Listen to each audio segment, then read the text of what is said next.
Welcome to the Stop Down Photography Podcast, Episode 5. I'm your host, Scott Davenport, and today's topic is dealing with the downtime.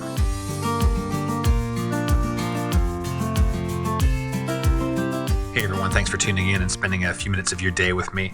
So today's topic of downtime. I've got some downtime in my photography right now, and I'll get to explaining, like my particular valley that I'm in right now for photography. I'm sure that you are no stranger to peaks and valleys in your own photographic journey. I've had plenty of them in the past. I'm sure I'll have them in the future. It's all part of the game. In the past, for me, my valleys have been more creative ruts. For whatever reason, I don't want to pick up the camera. I'm not inspired to go make a photo. Laziness, there's a variety of things that have caused it. But the valley that I'm in right now, it's a little different for me. I'm not getting out as often as I used to with the camera. I want to. I have the desire to do so, but I can't always do it. And I'll give you some context here of this downtime that I have now. I have almost always had to schedule my landscape shoots. It's not the best way to do landscapes. It'd be much preferred that you see good conditions, you see a glorious sunsets taking shape, get out there, capture it. Well, I'm a dad and a husband in addition to a photographer and kids at home. I can't always just pick up and run out the door, camera in hand, every time the sky looks great. So I'd schedule time to go out and make photographs, 2 times a week minimum. And some days I'd get great conditions, other days I'd get so-so conditions. The law of averages kicks in, and the more and more I go out and attempt to make a good photo, well, the more opportunities I have to do so. And so you end up building up a body of work. But no matter what, I was happy to get outside, be with the camera, spend time with nature. Now, some changes outside of my photographic life, which obviously influence my photographic life, it put more demands on my time, and that bleeds into those golden hours where I'd want to be out capturing photos. So my scheduled shoots are getting bumped more and more, and I'm not angry about this. I'm disappointed at times, admittedly. But, hey, change is a part of life, and thankfully, I do still have time to dedicate to photography, just not as much field work as I've been accustomed to. So I've got this downtime. And what is interesting to me about this particular valley, it's a different kind of downtime than I've had before.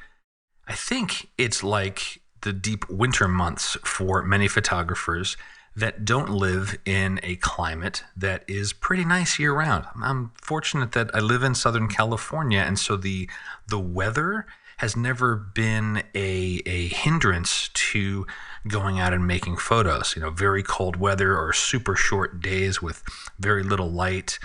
That hasn't been part of my normal yearly cycle with photography. It's pretty much I could go out year-round and go to the beach and capture the seascapes that I like.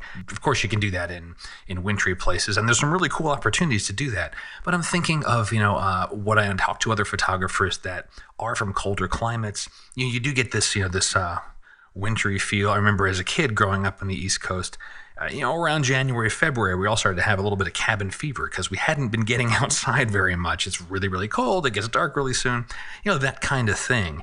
So, probably if you're in one of those areas of the planet, you're just shaking your head going, yeah, Scott, welcome to the real world.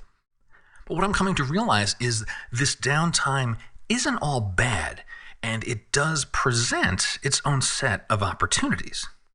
I can't be out with the camera making photographs, but I can still have photography be part of each and every day of my life.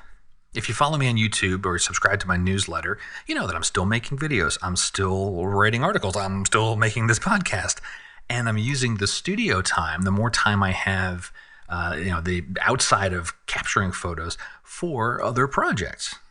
So I thought I'd share some of the things that I'm doing with this downtime, looking at the downtime as an opportunity as opposed to, this is a bummer and I can't get out with the camera.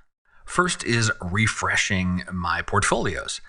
I have not done this in a while. One of the things, you start getting busier with other aspects of photography, and you're not refreshing your portfolio. And that's something I need to do. And so now I have this amount of time to spend time and look at that, because many of my best photos have been taken in more recent years, at least more recently since the last time I really refreshed the portfolios. And maybe a side note on this is there's probably a resolution in here somewhere.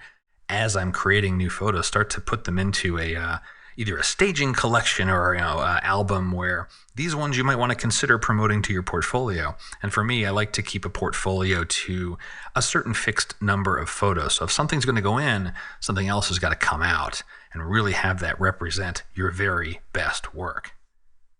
The second is printing some of my work. Now, this is something I want to get started on. I have not gotten to the stage of printing more of my photos. I have a bunch that I want to print.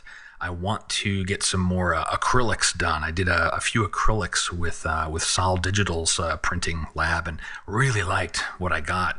And there's several more I want to get up on the wall. So again, if you're watching me on YouTube, the different videos there, I'm trying to refresh that wall behind me with different photos. And some of them I'll print myself. Maybe some I'll do outside of my own studio. But printing the work, and it is a different experience. You see the printed work, and you'll start to look at photography differently. It's a great thing to do when you can't get outside for whatever reason. In my case, it might be time constraints, or by the time I'm ready to get out there with the camera, it's dark. Or if you're in a wintry area and you can't get outside because it's just too darn cold, or also dark, printing is a good way to spend some time with your photos.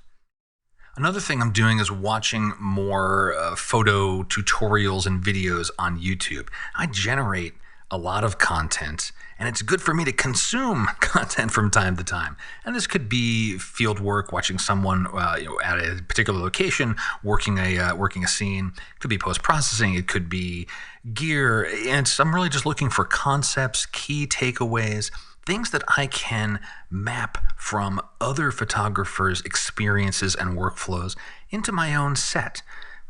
Different things about someone's using their camera in a certain way. It might be a different brand of camera entirely, but I can take those learnings and apply them to my workflow. Same thing for processing tools.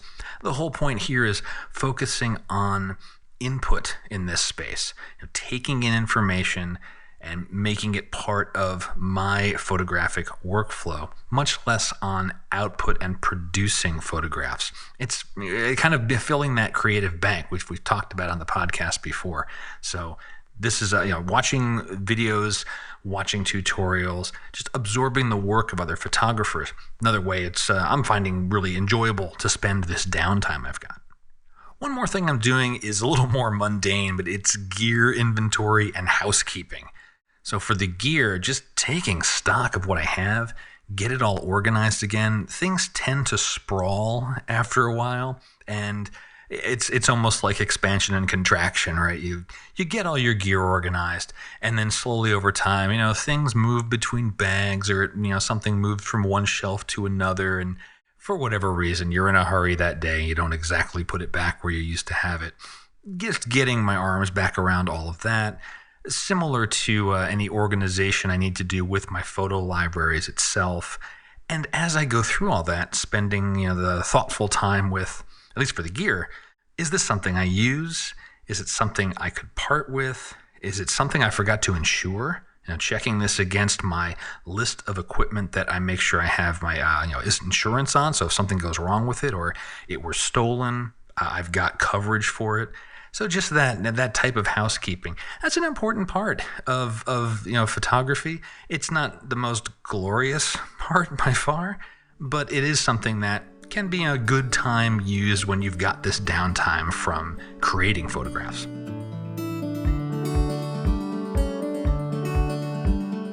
So I'm looking at this downtime, this valley in my photography, overall as a positive. It's affording me time to spend on other projects that I deprioritized. It's an opportunity. I'm chuckling because this fits in with a personal philosophy that every experience that we have can be viewed as a prison or a doorway. It's something that constrains us, or it's something that opens up an opportunity for us to do. And it really just depends on how you look at it. That's a subject for another podcast. I'll see if I can dig up. I will do this. Let me dig up an article or a piece I wrote on this a long time ago. I'll put it in the show notes and put a link to it on stopdownpodcast.com to, you can read that and see what you think about it. Speaking of thoughts, if you've got other things that you do when you're in these valleys or you have downtime, I'd like to hear about them. You can leave comments at stopdownpodcast.com or the contact form if you want to share your thoughts with me. I'd like to hear from you. A special thank you to supporters on Patreon. Your support is what makes this podcast possible. It supports other work that I do in the photography space and helps thousands of others enjoy photography. If you're interested in learning more about the Patreon community, check the show notes. There's also a button on every page of stopdownpodcast.com where you can learn more. Well, that wraps up this week's episode. I hope you enjoyed it, and I hope you do share some thoughts with me about what you do with your photography when you're not behind the camera. If you enjoyed today's podcast, please rate and review it on Apple Podcasts. You can also find episodes at stopdownpodcast.com, Spotify, Stitcher, Google Podcasts. Anywhere you get your podcast, you will find the Stop Down Photography Podcast. And until next time, my name is Scott Davenport. Have fun.